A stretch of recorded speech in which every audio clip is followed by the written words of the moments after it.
सहनाववतु सहनौ भुनक्तु सह वीर्यं करवावहै तेजस्विनावधीतमस्तु मा विद्विषावहै। ओम शांति शांति शांति।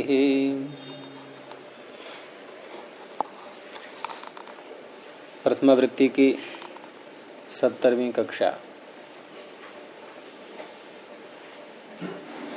परिभाषाओं के प्रकरण में 47 सूत्र तक हो गया था। ये च एक घ्रस्वा देशे। कोई प्रश्न हुआ करे तो तुरंत बोला करो, जिससे मैं आगे पाठ बढ़ाऊं। वो जो मैं पूछ रहा था कल, तो बाद में मैंने सूत्र प्रथम वृत्ति में देखा तो मृत्यु अंत्याग प्राय में षष्ठी लगाया नहीं हुआ है। ये विषय महाभाष्य के हैं, ये आगे चल करके आएंगे, इनमें चर्चाएं होंगी और उसमें दोनों प्रकार की बातें होती हैं। तो यहाँ तो एक ही तरह की दिखाएंगे, अभी कोई आवश्यक नहीं है कि सारी चर्चाएं यहाँ हो जाएं। ये आगे के विषय हैं कि ऐसा भी हो सकता है, ऐसा भी हो सकता है, ठीक है ना। और ये प्रकरण कौन सा है हमारा? परिभाषाओं का। परिभाषा कब लगती है? तो यहाँ कौन सा अनियम हो रहा था? अनियम दिखाना पड़ेगा ना, कौन सा अनियम है? वो तो क्या भाई रुधादियों से उत्तर शनम होता है। तो अनियम क्या है इसमें? हम रुद्र के आगे रख देंगे। यही तो होगा कि इष्ट है हमें रुद्र के बीच में लाना, रख दिया हमने आगे। लेकिन ये अनियम कैसे कहेंगे इसको? जब सूत्र कह रहा रुधादिभ्याष्टनम पंचमी है और प्रत्यय परस्य, प्रत्यय परे होता है, प्रत्यय संज्ञा होगी फिर उसकी और परे हो जाएगा। इसमें अनियम की कोई बात ही नहीं है। कोई कहे कि इससे रुद्र व्रत बन जाएगा तो वो कहेगा मैं क्या करूं, व्रत बन जाएगा। तो ये सूत्र ही ऐसा कह रहा है। और अनियम में एक अलग बात, हम अनियम में सूत्र के द्वारा ही वो संशय का विषय उठा लेते हैं। अनियम वाला विषय वो तब बनेगा हम जब शप के स्थान में करेंगे। तो शप के स्थान में जब शनम करेंगे, शपह में षष्ठी लेकर के, तो वहां पर ये बात उठेगी कि शप के स्थान में जो शनम आ रहा है, इस शनम में पाणिनि ने फिर मकार क्यों लगाया है? ये प्रश्न उठेगा कि मकार इसमें क्यों लगाया गया है। क्योंकि अगर केवल शप के स्थान पर शयन आदेश ही करना होता तो मकार की कोई आवश्यकता ही नहीं थी। और मकार अनुबंध है तो कुछ तो होना चाहिए उसमें। तो वहां अब ये संशय की स्थिति पैदा हो जाती है। वहां जाकर के निर्णय कर देगा कि वो मकार है, इसलिए ये अंतिम अच्छे परे आएगा और उसके बाद हो गया। इस तरह से कर लेते हैं।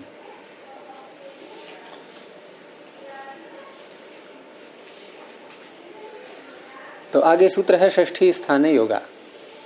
षष्ठी प्रथमैक वचनांतम स्थाने योगा प्रथमैक वचनांतम।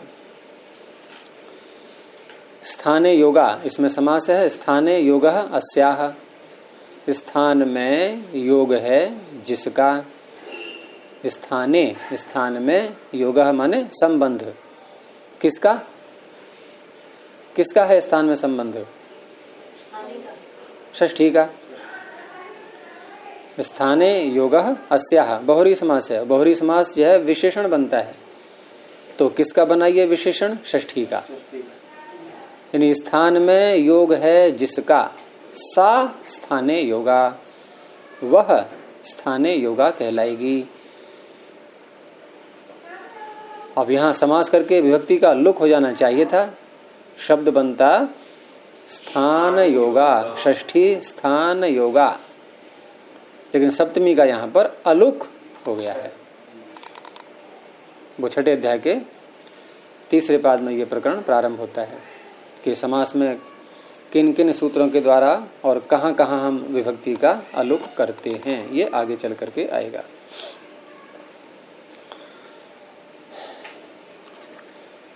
और यहाँ इन्होंने सूत्र में क्योंकि स्थाने पढ़ दिया है, कोई नहीं भी मिलता है सूत्र यदि अलुक करने का, तो निपातन से भी कह सकते हैं इसको कि पाणिनि ने पढ़ा है तो निपातन से ही सप्तमी का अलुक हो गया, लुक नहीं हुआ।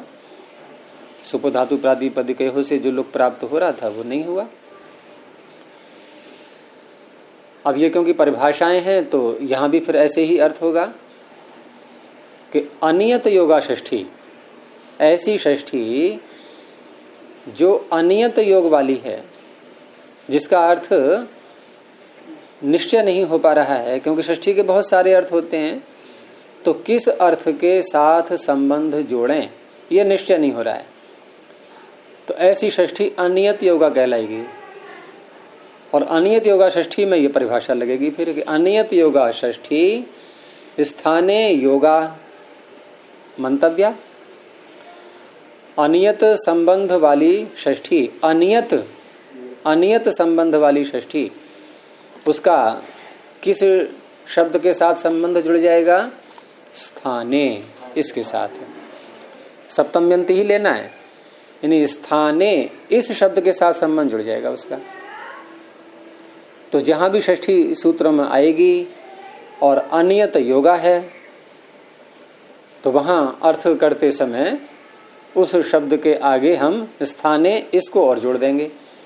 योग का तात्पर्य संबंध, यानी स्थाने ये शब्द वहां पहुंचेगा, ये शब्द वहां भौतिक रूप से पहुंचेगा, उसके बाद फिर अर्थ करेंगे। जैसे अस्तेर भू, तो अस्तेह में षष्ठी है तो वहां स्थाने और बोल दो आगे, अस्तेह स्थाने भू, बस इतना कार्य करना है। नियत योगा कौन सा होगा? जिसका संबंध निश्चित है वो नियत योगा होती है, जिसका संबंध निश्चित नहीं है वो अनियत योगा होती है। जैसे इदम मम पुस्तकम अस्ति, यह मम पुस्तकम, तो मम में कौन सी व्यक्ति है? षष्ठी। यहां नियत संबंध है, कौन सा? स्व स्वामी। अब अस्तेर भू, अगर हम मम पुस्तकम के अनुसार अर्थ करें तो क्या बनेगा? मेरी पुस्तक। अस का भू, बस हो गया, कर लो अर्थ। अस का भू, अस का भू होता है, कहेंगे ठीक है भाई, अस का कोई दोस्त होगा भू या कुछ होगा, वो हो गया, अस का भू होता है। क्या हम उसके स्थान भू कर सकते हैं इस अर्थ को लेकर के? नहीं कर सकते, तो यहां नहीं हो पा रहा है ये। सूत्रों में कुछ ऐसे हैं जो अनियत, वो नियत हो, षष्ठी का स्थान, षष्ठी का अर्थ नियत हो सूत्रों में। सूत्रों में हाँ देखो कहीं आएंगे तो पता लग जाएगा, हो सकते हैं ऐसे भी, क्योंकि यहाँ लौकिक दृष्टि से दिया उदाहरण इन्होंने। लौकिक लोक में हम देखते हैं कि षष्ठी जहां बोलते हैं प्रयोग में, वाक्यों में, तो वहां संबंध नियत होता है, हम कर लेते हैं अर्थ, वो अर्थ यहाँ घट नहीं पाएगा, तो वहां पर फिर स्थाने शब्द को जोड़ेंगे। नियत योगा मिल जाएंगे बहुत तेरे। देखो जैसे हमने कहा मिदेर गुण, षष्ठी है मिदेह में, अनियत है कि नियत है? देखो अंगस्य का अधिकार आ रहा है, अंगस्य का अधिकार आ रहा है, तो मिदेह का संबंध जोड़ देंगे अंगस्य के साथ में, इतना इसका तो हो गया। अब फिर अंगस्य में षष्ठी फिर आ रही है, अब उसका संबंध के साथ जोड़ेंगे तो वहां पर स्थाने लगाएंगे, फिर उसका संबंध हाँ एकह के साथ जोड़ देंगे, फिर एकह के साथ में स्थाने लगाएंगे, तो इस तरह से हो जाता है। क्योंकि विशेषण विशेष का संबंध तो हो जाता है, वहां हम एक व्यक्ति, एक वचन, एक लिंग, ये सारी बातें करते हैं, वो अंत में जोड़ेंगे जाकर के फिर। लेकिन पीछे वाला में जो षष्ठी आ रही है वो विशेषण विशेष के कारण से आ रही है, वो उनका संबंध वैसा हो गया। जहाँ संबंध ना दिखाया गया, हाँ वहां स्थाने को जोड़ देंगे, खाली मिल जाएगा। तो उदाहरण देखो वही दिया उन्होंने, अस्थिर भू वाला ही है। भविता भवितुम भवितव्यम, वक्ता वक्तुम वक्तव्यम, दध्यत्र मध्वत्र, पित्रर्थम, लाकृति ही, ये इसके उदाहरण हैं। तो इस तरह से जहां भी षष्ठियां ऐसी आएंगी तो वहां षष्ठी के 101 अर्थ बताए गए हैं, वो खैर यहां तो नहीं गिने गए हैं उसमें। तो बहुत सारे अर्थ प्राप्त हो जाएं तब भी अनियत अवस्था बन जाती है, अनियम हो जाता है कि हम किसके साथ जोड़ें उसको, तो वहां स्थाने के साथ जोड़ देंगे। तो इसमें भविता भवितुम भवितव्यम जो उदाहरण दिए हुए हैं, इसमें धातु क्या है? भू, वो अस धातु, अस भूवि अदादिगण की। और अस धातु से आगे जो लकार लाएंगे हम, कौन सा लाएंगे? लुट लकार। लट में बन जाएगा भविता। भवती कहां बनता है? अस्ति, अस्ति स्तः संति, ये भू धातु का है, वो यहां अस धातु है। अस धातु का लुट लकार में भविता बनता है, क्योंकि ये अस को भू करना है हमें आगे। यानी कि अस धातु का रूप आपको कितने लकारों में दिखाई देगा? जो स्वयं अस रहे, जहां पर भू न बने, केवल 4, लट लोट लंग विधिलिंग सार्वधातुक लकार, जो मैं गिनाई है आपको कई बार, 4 लकार होते हैं वो। वहां तो अस के ही रूप में रहेगी, और अन्य जो 6 लकार रह गए वहां ये भू बन जाएगी। तो अस धातु को भू आदेश करने का सूत्र, धातु संज्ञा तो कर ली हमने इसकी, अस की, और धातु संज्ञा करते ही हम क्या करेंगे? पहले लकार लाएंगे या पहले भू आदेश करेंगे? क्योंकि सूत्र है भू आदेश करने वाला अस्तेर भू। भू आदेश करने वाला सूत्र कौन सा है? अस्तेर भू। तो अस्तेर भू में अनुवृत्ति आ रही है आर्ध धातु के, निकालो सूत्र दूसरे पाद में, दूसरे अध्याय के चौथे पाद में मिल गया। आर्ध धातु के पहले कॉलम से आ रहा है, नीचे की तरफ से। तो आर्ध धातुक परे रहते आगे वाले सूत्र जो है अपना कार्य करेंगे। तो आर्ध धातुक परे होना चाहिए, तो पहले लगा लाएंगे ना, लेकिन नहीं। सूत्रों में सप्तमी 3 प्रकार की, पर सप्तमी, विषय सप्तमी, निमित्त सप्तमी। आर्ध धातु के में पर सप्तमी नहीं है, विषय सप्तमी है, निमित्त भी नहीं है। और विषय सप्तमी का तात्पर्य होता है कि ऐसा विषय जहां आ जाए, आ रहा हो, आने वाला हो, तैयारियां हो रही हो। समझ में आ गया? नहीं, देखो परे रहते बोलेंगे तो हमें दिखाई देना चाहिए आगे आर्ध धातु प्रत्यय। और विषय जब लेंगे तो इसका तात्पर्य हुआ कि आर्ध धातु का प्रसंग आ रहा है, विषय बन चुका है उसका। तो भावी प्रत्यय को ध्यान में रखते हुए आगे जो हम प्रत्यय लाएंगे उसको ध्यान में रखते हुए ये कार्य होते हैं विषय सप्तमी वाले। तो हमें ये पहले सोचना होगा कि हम अस धातु का क्या बनाने जा रहे हैं। तो हम बनाने जा रहे हैं लुट लकार का रूप, और हमें ये भी पता होना चाहिए पहले से कि लुट लकार जब आता है तो तास प्रत्यय भी साथ में आता है, और तास प्रत्यय है आर्ध धातुक। तो इसका अर्थ हुआ कि अस धातु का हम वो रूप बनाने जा रहे हैं आगे जहां आर्ध धातुक प्रत्यय आएगा। तो ये क्या हो गई? ये विषय उपस्थित हो गया। तो विषय उपस्थित हो गया तो आर्ध धातु के सूत्र से लुट लकार, अस्थिर भू सूत्र से लुट लकार लाने से पहले ही हम इसको भू आदेश कर लेंगे। तो अस के स्थान पर हो गया भू। पहले से ही अस्थिर भू सूत्र लग जाएगा। हाँ, पहले ही लग जाएगा धातु संज्ञा करते ही। और अस्थिर भू जब लगाया तो वहां ये प्रश्न उठा कि अस्थिर में षष्ठी है तो क्या अर्थ करें इसका। तो यहां ये परिभाषा पहुंच गई, षष्ठी स्थाने योगा। तो स्थाने शब्द को जोड़ दिया अस्तेह के साथ में। तो अब अर्थ हो जाएगा अस धातु के स्थान में, अस्तेह स्थाने। भू आदेशो भवति। अब अगला प्रश्न कि अस के स्थान में भू आदेश होगा तो पूरे अस के स्थान में होगा, आकार के स्थान में होगा, सकार के स्थान में होगा, या कोई निकट बैठेगा, ये सारी बातें सामने आ गई। फिर हो गया अनियम, फिर परिभाषा चाहिए। तो अब परिभाषा लगेगी अनेकालशित सर्वस्य।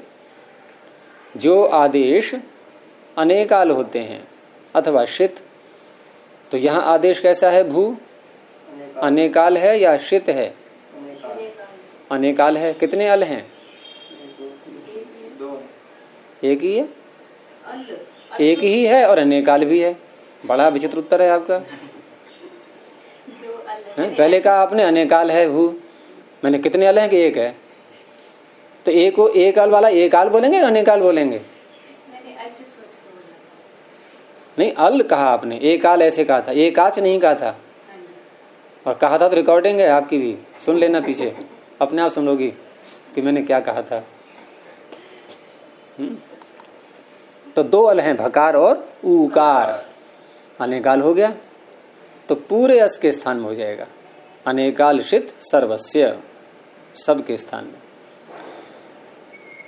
तो भू हो गया। अब भू का रूप चलेगा।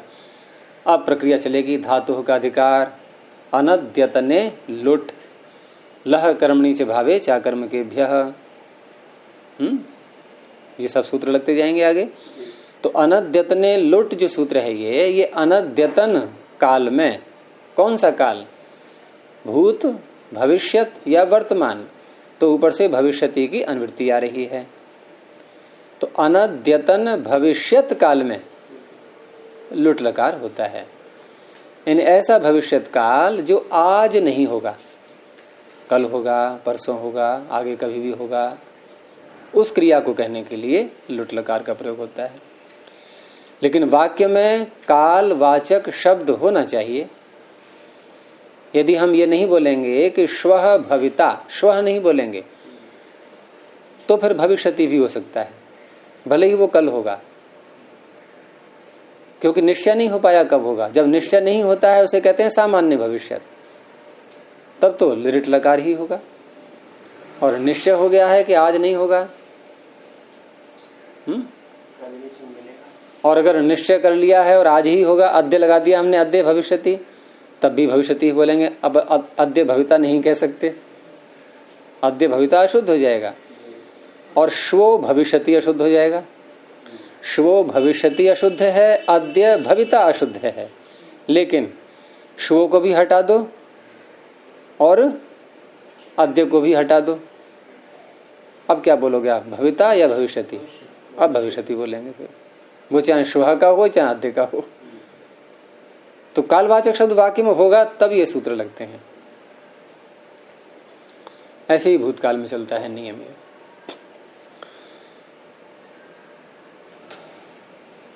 तो इस तरह से धातु के अधिकार में हमें जाना है, लेकिन धातु के अधिकार में जो प्रत्यय हैं वो धातु से ही तो होंगे। तो धातु अस्थि या भू है? तो भू धातु तो है नहीं, तो भू धातु से फिर धातु के अधिकार में हम प्रत्यय कैसे कर पाएंगे? फिर समस्या आ गई। तो स्थानी वदादेशो नल विधौ, जब भी कोई आदेश करते हैं तो वह अपने स्थानीय के समान बन जाता है। स्थानीय के धर्म, उसका नाम आदि, वो सब आदेश में भी आ जाएंगे। तो स्थानीय कौन था इसका? अस, उसका नाम क्या था? धातु। वह धातु नाम इसको भी मिल गया, इसके साथ भी जुड़ गया, तो इसको भी धातु माना जाएगा। यहाँ इन्होंने जो भविता बनाया है ये लुट लकार का न बना करके इन्होंने त्रिच प्रत्यय का बनाया है। ठीक है, तो त्रिच प्रत्यय का बनाया है तब भी कोई बात नहीं है, हम त्रिच प्रत्यय में बना लेंगे, रूप एक सा ही बनेगा। लुट लकार के रूप चलते हैं भविता, भवितारो, भवितारह, भवितासी, भवितास्थः, भवितास्थ, भवितास्मि, भवितास्वः, भवितास्मः। और त्रिच प्रत्यांत के रूप कैसे लेंगे? बोलो।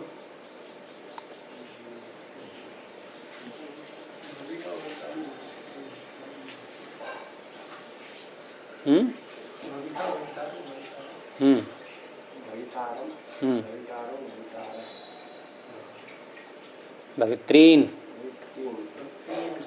भवित्रा, भवित्रिभ्याम, भवित्रिभिः, भवित्रे, भवित्रिभ्याम, भवित्रिभ्यः, भवितुः, भवित्रिभ्याम। पिता के रूप नहीं आते पितरी के, लेकिन पितरी में अंतर पड़ेगा थोड़ा। वहां पितरो पितरः बनता है, वहां पितारो पितारः नहीं बनता है। कर्तरी के समान कर सकते हो, कर्ता कर्तारो कर्तारः कर्तारम कर्तारु कर्तरीन के समान चलेंगे। तो एक बार मैंने और भी कहा था ये कि कोई हमने मान लो केवल प्रथमा विभक्ति बोली और उधर हमने प्रथम पुरुष बोला लुट लकार का रूप, तो आप ये निर्णय नहीं कर सकते कि त्रिश प्रत्यांत है ये या लुट लकारांत है। ये निर्णय कहां से प्रारंभ होगा? जब या तो हम उधर मध्यम पुरुष बोलें या इधर द्वितीया के बहुवचन से प्रारंभ, हाँ द्वितीया विभक्ति बोल दें, बहुवचन क्या द्वितीया ही बोल दें, तो निर्णय हो जाएगा कि ये त्रिश प्रत्यांत है, ये लुट लकारांत है। ठीक है, लेकिन वहां प्रथम पुरुष और यहां प्रथम व्यक्ति दोनों एक से होते हैं, अर्थात त्रिश प्रत्यांत बना रहे हैं ये, तो भविता भवितारो भवितारः ऐसे ही बनेंगे। उधर लुट लकार में भी प्रथम पुरुष में ऐसे ही बनेंगे। दूसरी बात एक और कही थी मैंने कि आत्मनेपद परस्मै पद का निर्णय भी आप नहीं कर सकते लुट लकार का प्रथम पुरुष बोलने से। उसका निर्णय कब होता है? जब आप मध्यम पुरुष बोलोगे तब। जैसे भविता भवितारु भवितारः और एधिता एधितारु एधितारः, हो गया निर्णय। और मध्यम पुरुष में क्या होगा? एधिता से, और वहां क्या होगा? भवितासी। अब हो गया निर्णय। ऐसे ही त्रिच का और लुट का है, एक से बनते हैं ये। अर्थ में फर्क पड़ता है दोनों में? हैं? त्रिच में और लुट में फर्क पड़ता है? भविता करने वाला, हाँ होगा। धातु जो है कर्ता को कहने, कर्ता में लाएंगे ना लकार हम, तो कुछ होगा। और यहाँ क्या है? होने वाला। वहां क्रिया है और यहाँ कर्ता है। ये कर्ता में होते हैं प्रत्यय, लकार भी कर्ता में होते हैं, लेकिन लकार कर्ता में होने पर भी क्रिया साथ में जुड़ी हुई है, यानी कर्ता है लेकिन कर्ता कर्ता करने, अंगुशा देना, कर्ता करने वाला है। तो यहाँ भू धातु से, जैसे हम पहले अस को भू कर लिया था, तो यहाँ भी उसी प्रकार से है कि आगे हम त्रिच लाने वाले थे और त्रिच है आर्ध धातु, तो आर्ध धातुक विषय मान करके अस को पहले ही भू कर लिया गया था। चलें आगे। अब तो धातु के अधिकार में अब अनदितने लुट को भूल जाओ।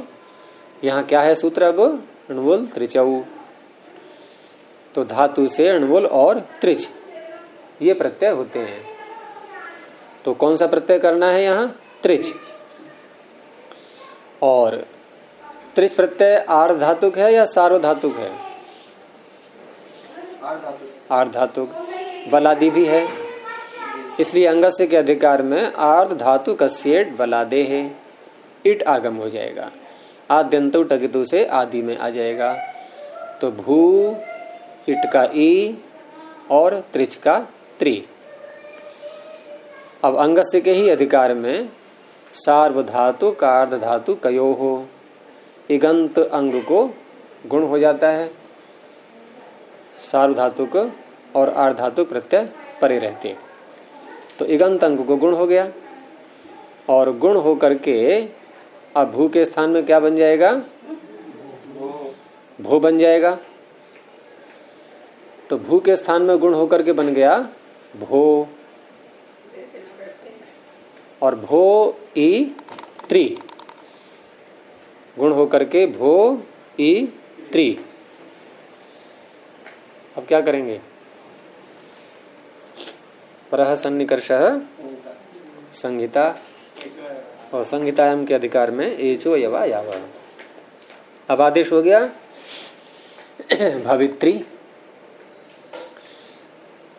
अब आगे की सिद्धि तो आप सब पीछे पढ़ चुके हैं। भवित्री से सुप्रत्यय आएगा, कृत अधित समासाश्य प्रातिपदिक संज्ञा करके सुप्रत्यय आएगा, और सुप्रत्यय लाने के बाद सु का सर्वनाम स्थान नाम हो जाएगा। और सर्वनाम स्थान पर रहते क्या करेंगे री के स्थान में? दीर्घ पहले से पहले कर लोगे, किसको करोगे दीर्घ? यहाँ अनंग आदेश सूत्र। पीछे की सिद्धि याद नहीं लगता है आपको?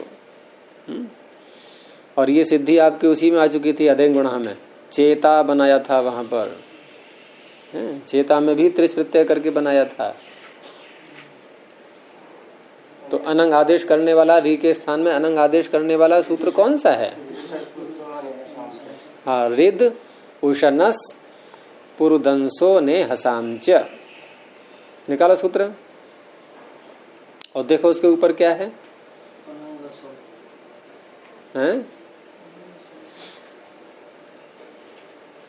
रित उशनस पुरुदंसो ने हसामच।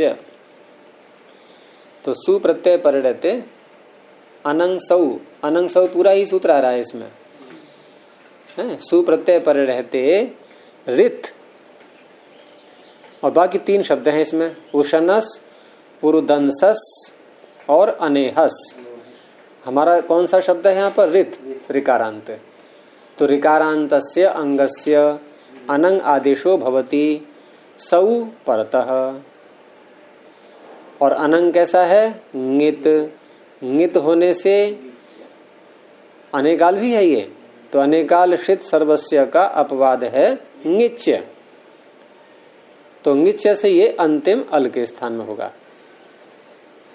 अनेकाल होने से जो पूरे के स्थान में प्राप्त हो रहा था, यानी पूरे भवित्री के स्थान में प्राप्त होने लगा था ये, परंतु ङिच्य सूत्र ने केवल अंतिम अल को ही रखा, उसी के स्थान में होगा।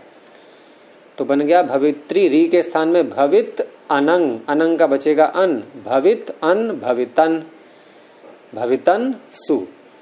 अब सु क्योंकि सर्वनाम स्थान है, तो सर्वनाम स्थान पर रहते नकारांत अंग की उपधा को दीर्घ हो जाता है। सूत्र है सर्वनाम स्थाने चासम बुद्धो। तो बन गया भवितान। सु का सकार होगा, हलन्यादिभ्यो दीर्घा सूत्र से प्रयुक्तम हल से उसका लोप हो गया, और नलोपह प्रातिपदिकांत से नकार का भी लोप हो गया, भविता। इस तरह से बन जाएगा।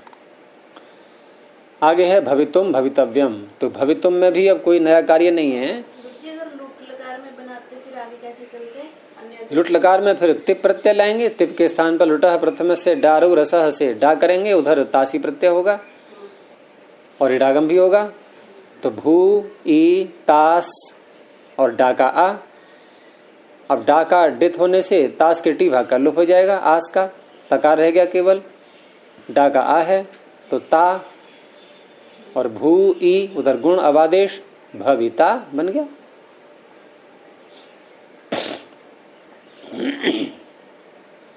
भवितुम में भी ऐसे ही अस धातु से आर्ध धातुक विषय अर्थात तुमुन प्रत्यय लाने से पहले ही, तुमुन प्रत्यय क्योंकि आर्ध धातुक का होगा तो आर्ध धातुक विषय हो गया उपस्थित, तो उससे पूर्व ही प्रत्यय से पूर्व ही अस के स्थान पर भू आदेश हो गया।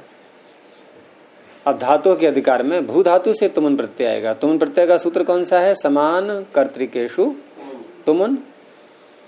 जिन दो धातुओं का समान कर्ता होता है, तो ऐसे समान कर्तृक धातु के उपपद रहते हुए दूसरी धातु से तुमुन प्रत्यय हो जाता है। तो भू तुमुन, तुमुन का बचेगा तुम, और आर्ध धातुक वलादि आर्ध धातुक होने से इडागम हो गया। तो भू ई तुम, गुण और अवादेश भवितुम। तुमुन प्रत्यय कृत है, तो कृत अधित समासाश्य से प्रातिपदिक होने से सुप्रत्यय आएगा।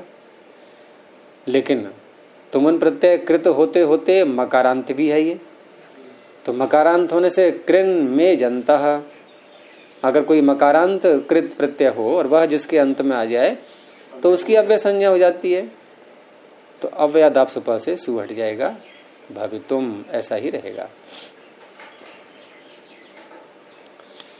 ऐसे ही भवितव्यम, यहां भी आर्ध धातुक विषय आगे आने वाला है। कौन सा? तव्यत प्रत्यय लाना है। तो तव्यत प्रत्यय लाने से पहले ही अस के स्थान पर भू कर लेंगे, उसके बाद तव्यत प्रत्यय लाएंगे तव्यत तव्या नियरः इस सूत्र से। और ये भी वलादी आधातुक है, इडागम हो जाएगा। और अबादेश गुण अबादेश होकर के भवितव्यम, ये भी मकारांत हो गया। मकारांत होने से कृन मेजंतः से अव्यय संज्ञा सु का लुक हो जाएगा। नहीं ये कहाँ है मकारांत, नहीं भवितव्य, ये भवितव्य है, अकारांत है ये। तो यहाँ सु प्रत्यय आएगा, ये अव्यय नहीं बनेगा। और अव्यय न बनने से अब ये बनेगा किसी का विशेषण, क्योंकि भवितव्य का अर्थ क्या हो गया, होना चाहिए। तो क्या होना चाहिए प्रश्न उठेगा, तो जो होना चाहिए।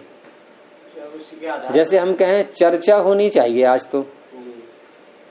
तो क्या बनेगा, भवितव्या, चर्चा भवितव्या है। आज तो लेख होना चाहिए, लेखो भवितव्यः। आज लेखन होना चाहिए, लेखनम भवितव्यम। इस तरह से बनेंगे। यहां जो दिया है इन्होंने, तो जब कोई विशेषण नहीं देते हैं, मतलब कोई भी विशेष्य नहीं देते हैं, तो नपुंसकलिंग मान लेते हैं सीधा। जब कुछ भी नहीं है तो भविता भवितुम भवितव्यम। जब कोई भी विशेष्य न हो तो अनिश्चयात्मक अवस्था में नपुंसकलिंग का प्रयोग करते हैं, क्योंकि पुल्लिंग स्त्रीलिंग को तो कारण चाहिए, नपुंसकलिंग को कोई कारण नहीं चाहिए। कुछ नहीं है तो नपुंसकलिंग है, कुछ नहीं है तो प्रथमा व्यक्ति है, कोई वचन नहीं है तो एक वचन है, कोई लकार नहीं है तो एक लकार है, लट लकार है, ऐसे करके प्रयोग करते हैं। तो सु प्रत्यय आएगा नपुंसकलिंग मान करके। और अतः अम, आकारांत जो नपुंसकलिंग होते हैं उनसे उत्तर सु को अम हो जाता है 7वें अध्याय में। तो भवितव्य और अम, अमी पूर्व से पूर्व रूप भवितव्यम। ऐसे ही वच धातु है, नहीं ब्रू धातु, ब्रुएं व्यक्तायाम वाची अदादिगण की। तो ब्रू धातु से भी इसी प्रकार से त्रिच, तुमुन और तव्यत ये प्रत्यय लाएंगे। तो वहां भी आर्ध धातुक विषय होने पर प्रत्यय लाने से पहले ही ब्रू के स्थान में ब्रुवो वची ही, अस्तिर भू के ही पास में है ना, उसी के आगे सूत्र ब्रुवो वची ही, ब्रू धातु के स्थान में वची आदेश हो जाता है। और वची में वच बचेगा उसका। तो वच, अब वच धातु कैसी है, ये है अनुदात्त, एकाच उपदेशे अनुदात्तात। यहां इडागम नहीं होगा, बस इतना अंतर है।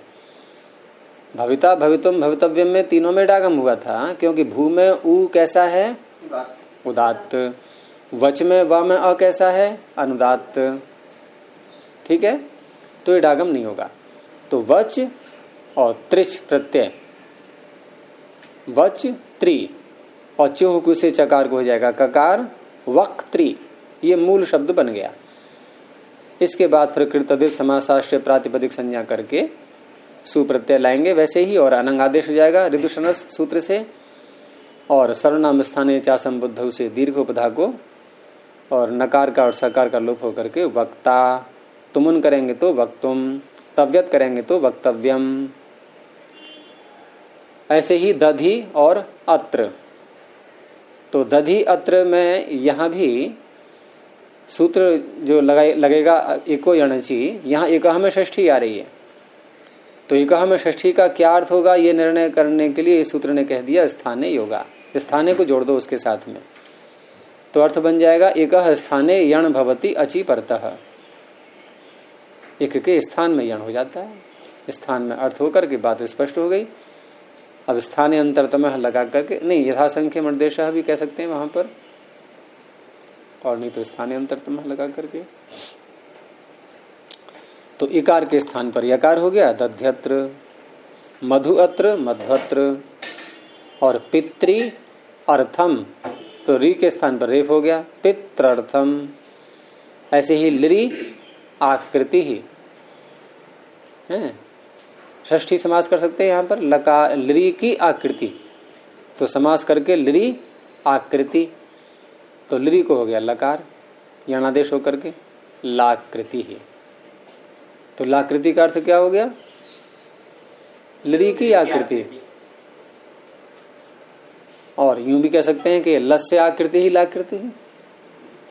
लकार की आकृति वहां भी लाकृति बनेगा, और लरी की आकृति होगी तब भी लाकृति बनेगा, क्योंकि लरी को लकार फिर हो गया यणादेश होकर के। दोनों अर्थ हो सकते हैं उसके। तो हो गया ये षष्ठी स्थानीय होगा। और कुछ पूछना है इसमें या चलें आगे?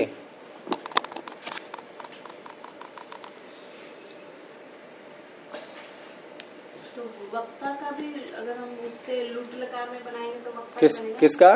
वक्ता का। हाँ, वक्ता का लुट लकार में ब्रू का बोला करो कि ब्रू धातु का लुट लकार में बनाएंगे तो वहां भी प्रथम पुरुष में तो ऐसा ही बनेगा जो यहाँ प्रथमा व्यक्ति में है। वक्ता, वक्तारो, वक्तारह। अब आगे बदल जाएगा। वक्तासी, वक्तास्थः, वक्तास्थ, वक्तास्मि, वक्तास्वः, वक्तास्मः। हो गया। ये इसका अर्थ दिया षष्ठी स्थानीय होगा का अनियत, ये सब कहां से लाए? परिभाषा है, इसलिए परिभाषा में अनियम तो दिखाना होगा, तभी परिभाषा चरितार्थ होती है। इन्हें कोई न कोई समस्या तो आ रही है। झगड़ा हो जाए, नियम न बन पाए, संदेह हो जाए, ये सब परिभाषा के आने के कारण बन जाते हैं, परिभाषा की उपस्थिति के।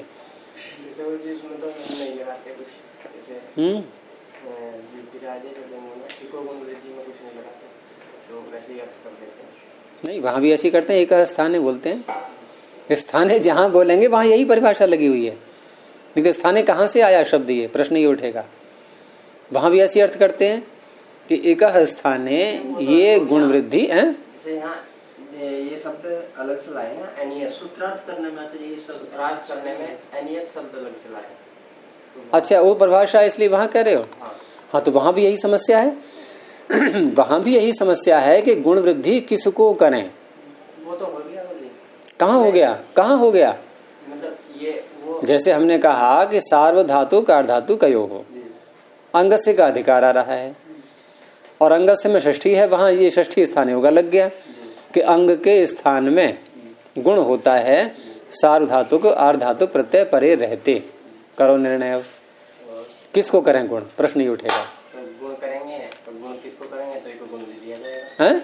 इको गुण दे दिया जाएगा। वो कहाँ से आ जाएगा? यही तो बात हो रही है अभी। तो वो नियम। हाँ, वहां यही अनियम हो गया कि यहाँ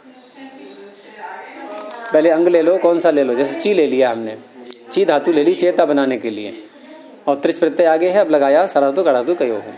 गुण 3 आएंगे। अभी कहाँ हो गया? यही तो बात हो रही है। गुण कहाँ हो गया? अभी गुण करने वाला सूत्र आया और अर्थ बना कि अंग के स्थान में गुण होता है। क्या है अंग? ये हो गया हमारा ची। हाँ, ची हो गया, ठीक है। फिर ची के स्थान में गुण हुआ। हाँ, ची के स्थान में गुण कहाँ हुआ? अभी कहाँ हुआ है? यही तो स्थिति हो रही है अब कि हम चकार को करें, एकार को करें, किसको गुण करें या पूरे को करें, ये होगी समस्या।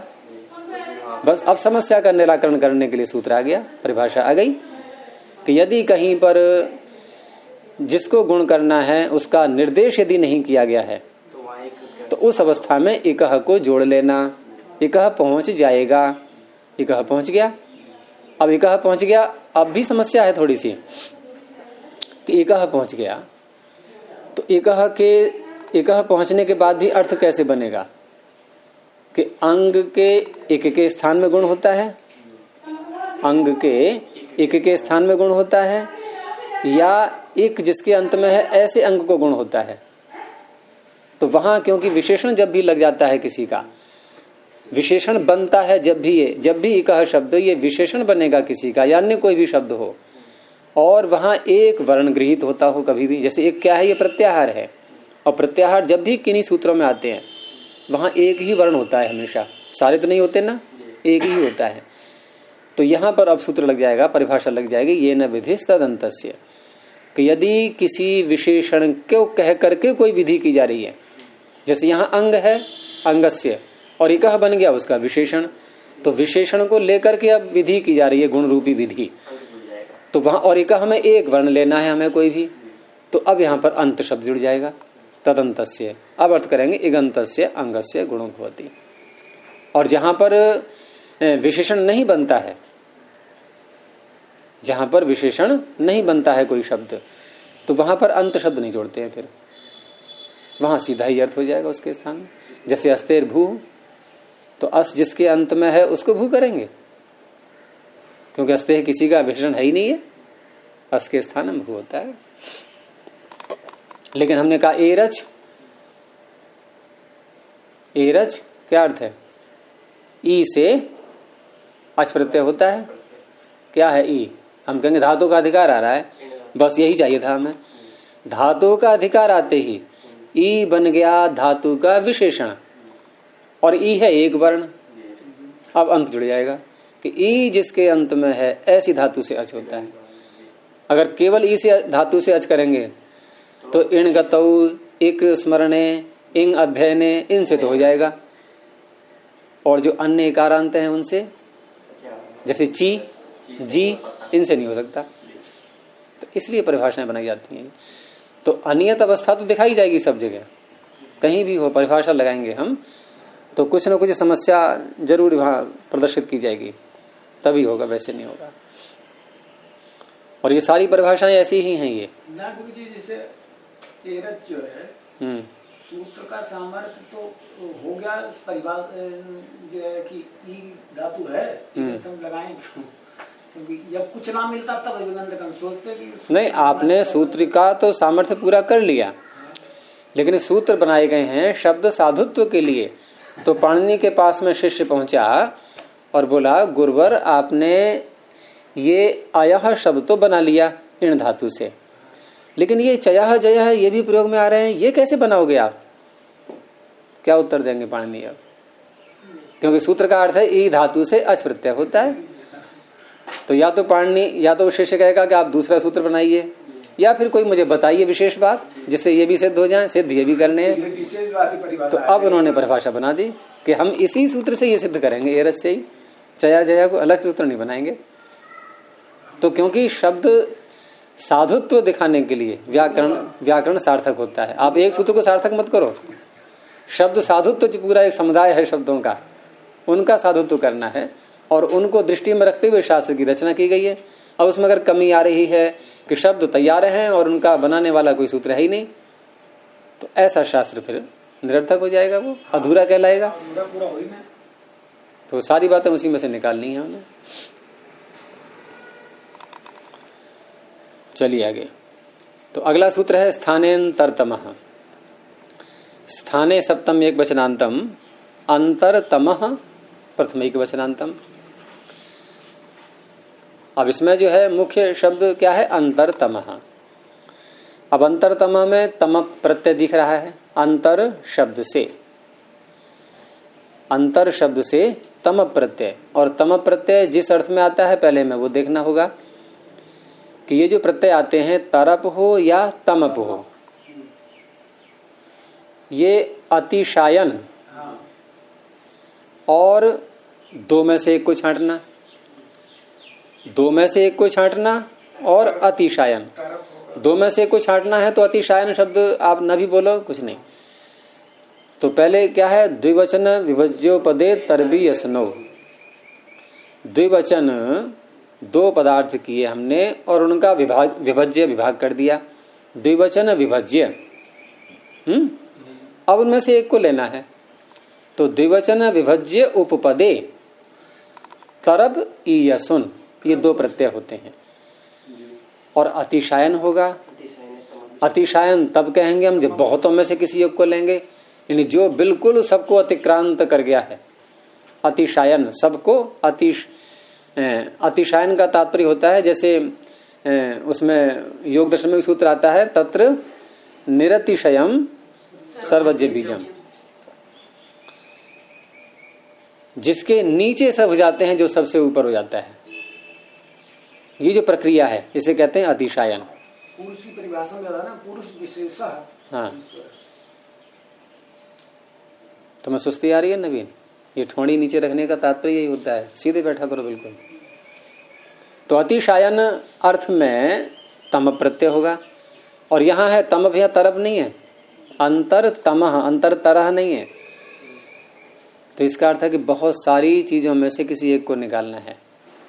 तो विग्रह कैसे करते हैं ऐसे शब्दों का जो तरफ या तम प्रत्यांत होते हैं, जैसे ये तम प्रत्यांत है अंतर तमह। तो पहले हम सारे बोलेंगे, यानी कि सर्व सर्वे इमे, ये सारे कैसे हैं? अंतराह, ये सारे हैं अंतराह। और अयम एषाम अतिशयन अंतरः, यहां अंतर का अर्थ क्या है पहले वो समझ लेना है। अंतर के कई अर्थ होते हैं, यहां अंतर का अर्थ क्या है? समान, सदृश, मेल मिल रहा है उससे, एक रूपता। और तो यही अर्थ लो अभी यहां पर, केवल और अर्थ मत जाओ कि अंतर का अर्थ हो गया समान। तो सर्वे इमे अंतराह, ये भी समान है, ये भी समान है, ये भी समान है, इससे भी समानता देखी जाती है, सारे देख लिए हमने। लेकिन अयम एषाम अतिशयन अंतरः, ये इसके अधिक समान है। तो इसी का पर्यायवाची फिर बोल देते हैं अंतरतम का सदृशतम। सदृशतम यानी अंतर का अर्थ क्या किया? सदृश, समान, इसलिए सदृशतम अर्थ कर दिया इसका पूरे शब्द का ही, अंतरतम का। तो जो सबसे अधिक समान है, समान दूसरा भी है किसी एक धर्म को लेकर, और लिया उसमें भी कोई धर्म एक मिल रहा है जो इसमें भी है उसमें भी है, लेकिन एक ऐसा मिला कि जिसमें ये भी धर्म मिल रहा है, ये भी मिल रहा है, ये भी मिल रहा है, बहुत सारे मिल गए उसमें, तो वो हो गया अंतरतम सदृष्टम। ये सूत्र करता क्या है कि जब किसी के स्थान में हम कोई आदेश करते हैं और आदेशों की संख्या है ज्यादा, अगर एक ही संख्या है आदेश की, तो ये लगेगा कि सर्व इमे अंतराह, ये सर्व है कहां, फिर वो एक ही तो बेचारा।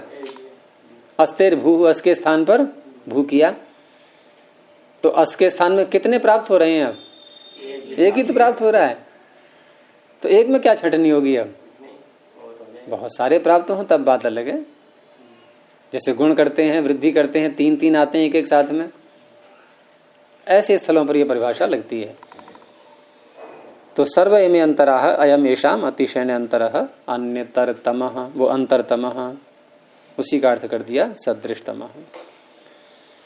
तो इस तरह से अब ये परिभाषा, क्योंकि इसमें शब्द आ रहा है स्थाने, तो अब ये अपनी ओर से अध्याय करेंगे सूत्र का पूरा अर्थ करने के लिए। पहले हिंदी में समझ लें कि स्थान में, किसी के स्थान में कुछ प्राप्त हो रहा है, तो स्थाने प्राप्यमाणानाम, स्थान में प्राप्यमाण कहते हैं जो जिसकी प्राप्ति हो रही है, तो स्थाने प्राप्यमाणानाम, और अगर खोलना है तो आदेशानाम बोल दो, स्थाने प्राप्यमाणानाम आदेशानाम। अब उनमें से एक, ये निर्धारण में षष्ठी है, ये स्थाने प्राप्यमाणानाम, स्थान में जो प्राप्त हो रहे हैं उनमें से अंतरतमः भवति, उनमें जो सबसे अधिक समान है वो होता है। ठीक है, और होना एक ही है। जब एक ही होना है तो छंटनी तो करनी ही होगी। हमारे सामने भी अगर चुनाव करने के लिए मान लो कोई इनाम दे रहा है, और इनाम में 8-10 वस्तुएं रखी हैं, और हमसे कह दिया भाई जो आपको अच्छा लगे इसमें से एक चुन लो, तो हम कौन सा चुनेंगे? जो हमारे अधिक अनुकूल पड़ेगा। प्रतिकूल को तो कभी चुनेंगे नहीं। तो यहां भी चुनाव करना है, एक है स्थानीय, अनेक हैं आदेश, तो समानता के आधार पर चुनाव प्रक्रिया चलेगी। अब यहां जब ये कह दिया कि स्थान में प्राप्त होने वाले जो भी हैं उनमें से हम सदृशतम को देखेंगे, तो प्रश्न ये उठता है अब कि ये सादृश्य, ये सदृशता कितने प्रकार की हो सकती है? हम समानता, क्योंकि ये कोई मनुष्य या व्यक्ति प्राणी तो है नहीं कि हम रुचि के अनुसार देख लें उसकी, ये तो शब्द हैं और शब्दों के स्थान पर हमें कुछ करना है। तो यहां शंका उठेगी है कि यहां समानता का मापदंड क्या होगा, समानता को हम किस रूप में देखें, कैसे देखें? तो उसको लिए स्पष्ट कर दिया है कि 4 प्रकार से देखी जाती है। उसमें स्थान, अर्थ गुण प्रमाण, ये प्रसिद्ध शब्द है, काशिका में भी आया हुआ है। स्थानार्थ गुण प्रमाणतः, स्थान से देखते हैं समानता, वर्णों का उच्चारण का स्थान, और अर्थ से देखते हैं कि जिसके स्थान में हम कर रहे हैं उसका क्या अर्थ है, और जो लाने जा रहे हैं जितने भी उनका क्या अर्थ है ये देखते हैं। और गुण देखते हैं, यहाँ गुण से तात्पर्य है बाह्य प्रयत्न, ठीक है, कि इसका क्या बाह्य प्रयत्न है और जो उम्मीदवार बैठे हुए हैं उनका क्या क्या बाह्य प्रयत्न है। और चौथा होता है प्रमाण, प्रमाण में देखते हैं उसकी मात्रा, ये कितने मात्रा का है, ह्रस्व दीर्घ प्लुत, और जो आदेश आ रहे हैं उनमें किसके साथ इसका मेल खा रहा है, मात्रा मिल जाए उसकी। 4 प्रकार से देखते हैं। अब 4 जो क्रम रखे हैं इन्होंने, स्थान अर्थ गुण प्रमाण, इस क्रम के आधार पर एक ये भी निर्णय हो रहा है कि इसमें सबसे प्रबलता किसकी रहती है, जो पहले आ रहा है, सबसे अधिक प्रबलता स्थान की रहती है। स्थान के बाद फिर अर्थ की, फिर गुण की, फिर प्रमाण की। अब इसमें हम यूं ही कह सकते हैं कि यदि हमें स्थान मिल गया तो आगे नहीं बढ़ेंगे, अब स्थान नहीं मिला तो आगे बढ़ेंगे, अब आगे बढ़े तो अर्थ मिल गया तो फिर आगे नहीं बढ़ेंगे, अर्थ भी नहीं मेल खा रहा है तो गुण की तरफ पहुंचेंगे, गुण से भी नहीं बात बनी तो प्रमाण अंत में, और इन 4 में से कोई न कोई फिट हो ही जाएगा, क्योंकि ऐसी स्थिति कहीं बनेगी नहीं, क्योंकि शास्त्र है ये संपूर्ण है अपने में, ऐसी स्थिति क्यों आने देगा ये, ऐसा होता नहीं, क्योंकि जो भी आदेश किए गए हैं पाणिनि ने ही किए हैं वो, तो पाणिनि ने ये सूत्र ध्यान में रख करके ही तो सब आदेश करेंगे सब, तो इसलिए इन 4 में से कोई ना कोई लग जाता है। लेकिन बात वही है कि जहां चुनाव करने का अवसर मिले, यदि कहीं वोटिंग हो रही हो और जो बैलेट पेपर आता है उसमें एक ही नाम लिखा हो, तो वोट डालने का महत्व है वहां कोई, वो तो मोहर उसी पर लगनी है। और ऐसे में क्या करते हैं फिर, जब कोई दूसरा उम्मीदवार नहीं होता है तो उसको घोषित कर देते हैं बिना वोटिंग के ही, और क्या कहते हैं, निर्विरोध चुनाव। तो ये सूत्र कहाँ लगता है, जहां निर्विरोध चुनाव नहीं है, जहां विरोध भी है वहां लगता है ये। जैसे अस्थिर भू में क्या है, निर्विरोध है तो भू होना ही है, वो उसमें हम छाटेंगे क्या, छटनी का अवसर ही नहीं है। तो परिभाषा है ये, परिभाषा जहां अनियम है वहां लगेगी। तो 4 प्रकार का अंतर ही होता है, एक एक प्रकार का हम उदाहरण इसका देखेंगे आगे, अभी इसको यहीं रोकते हैं। प्रणव ध्वनि।